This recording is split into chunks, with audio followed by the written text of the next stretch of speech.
Warm greetings from the High 10. It is Everyday Shenanigans on this Friday, September 18th, 2020. Thanks for joining me, you guys. A couple days ago, there was a, oh man, crazy, baffling story out of the Nashville, Tennessee area. This guy who's not from the area decided to go on a rampage, shooting rampage spree. I don't really know what his problem. I don't know what his problem was at that time, but obviously he had some things on his mind and he was not well equipped. And this is a very terrible story. And sorry I didn't bring it to you earlier, but as I told you all, I had been, kind of resting up. But I wanted to bring you all some information.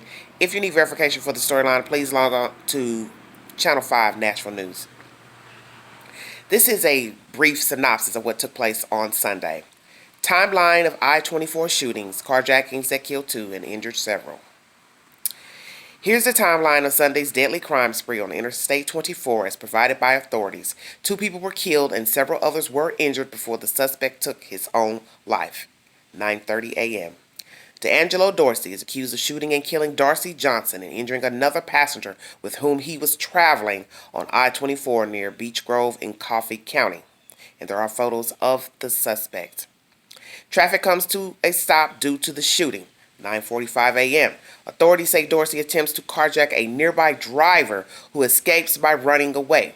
9:50 a.m. Dorsey approaches a nearby truck and during an exchange, he shoots the driver in the face. 9:55 a.m.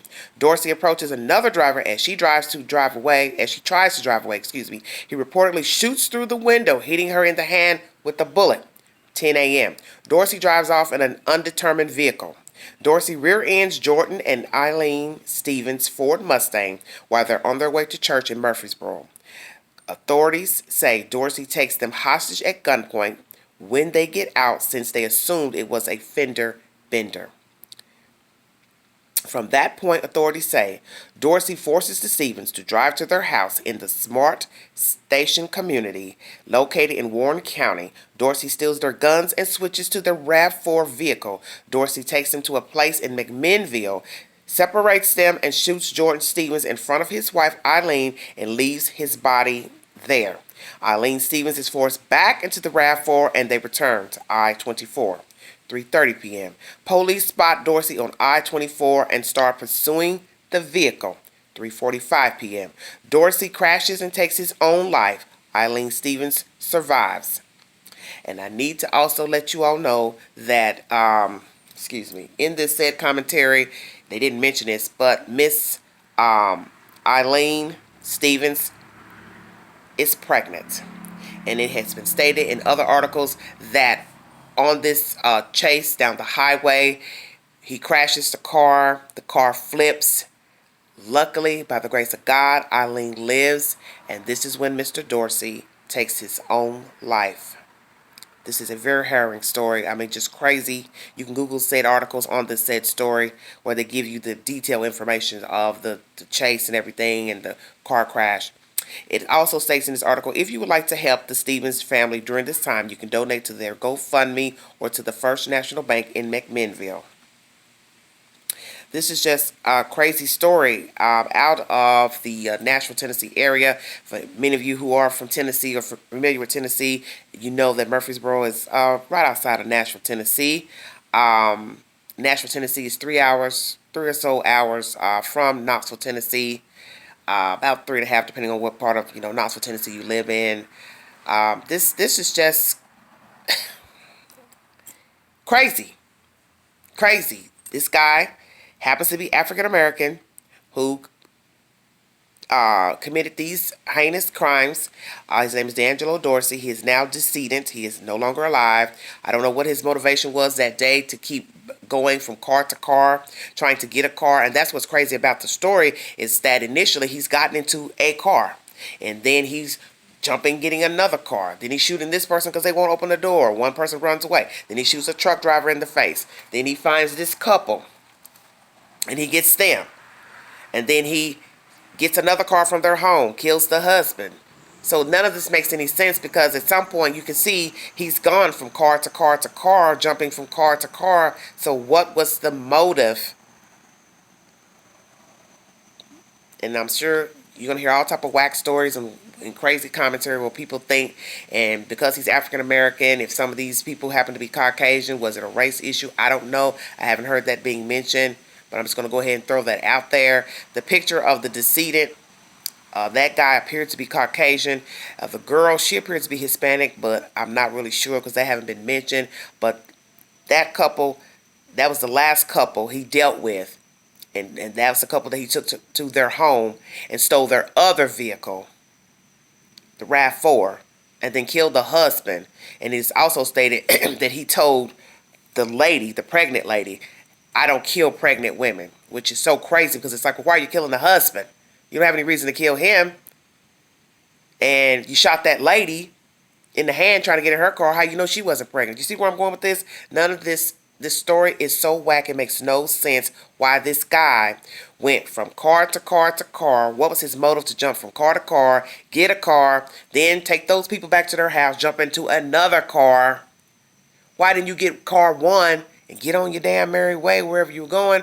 So now it makes you wonder if this was just someone filled with anger, mad at the world, and was just shooting whomever because he could. When I get more information, I will bring it to you. But my condolences to this family, to this woman who lost her husband. Now she has to take care of a child with minus a husband. They were a young couple. They're a young couple. She's a young lady. This is terrible for a woman now have to worry about bringing a child into the world minus a spouse. And condolences to the decedent's family. And if you all can help out anyway with this young lady, you know, give whatever you can. There's a GoFundMe page set up to help this young lady. This is terrible. This is outright terrible. And I can't even understand what the hell was going on with this young guy. And I know, as I state in many of my videos, we live in turbulent times. A lot of people are not coping well with this COVID. I'm seeing an uptick of violence here in Knoxville, Tennessee. Every week there has been a murder. There were murders here last week with some young people. Another young guy was just murdered the other night. Nice looking young guy, a young looking gentleman, and I don't know what that was about. I don't know what any of these murders are about, frankly, but it's heinous. And my thing is, people were heinous before COVID, and I don't know if being cooped up, they just don't give a damn.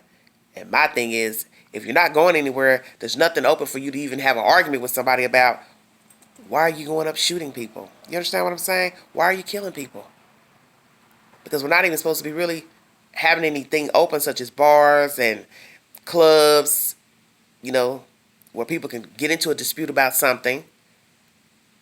So what is the issue with murdering all these people? And I'm seeing this lately in the Knoxville, Tennessee area, like so many other places, all these young people being gunned down, murdered, shot, whatever. I just don't understand what is going on with you people. And frankly, I'm sick of the violence with people in general, not just this race, that race. It's just out of control. And I'm saying this to African American young men. Please put your guns down. Please stop harming your own. We take up only a small percentage of the American population. And this isn't the way to handle your disputes and your anger. We all get angry. But shooting people, murdering people is not the answer. And for those of you who are non-African American people, the rules are the same for you as well. Murdering and killing people, it's not the answer to solve your issues with people. It's just not the answer. Now, if it's self-defense, then yes, you have the right to defend yourself. But just randomly shooting people, getting mad at people, killing people, plotting their deaths for all type of crazy, heinous reasons, it isn't right. Because everyone has a right to live and to live peacefully if they can, and you don't have a right to take that from them. And that's my message today, because I'm seeing an uptick in crime, and I just don't understand what the hell's going on, and I'm baffled right now, especially in this area where I'm at. It's just like out of control lately. The deaths, especially with, it's been nothing but murders of African American people here lately in the past month, and I'm just like, I'm baffled. I don't even know what to say, because it's just like out of control. And as you see in my home, Chicago, that's a whole nother story. That's a whole nother video, okay? Seriously. But thank you all for joining me. Have a peaceful, pleasant, safe weekend. Hello, Shawnee V. Hello, Miss Mildred. Hello, all my fans. I thank you all so much. Praying for all of you. Hello, Miss Shirley. Hope you all are staying cool, comfortable. It's a little windy today in the high 10. Wind's blowing. It's a little cloudy, but it's a great day to be above ground. Amen. Thanks for joining me. Talk to you guys later. This is Everyday Shenanigans. Bye-bye.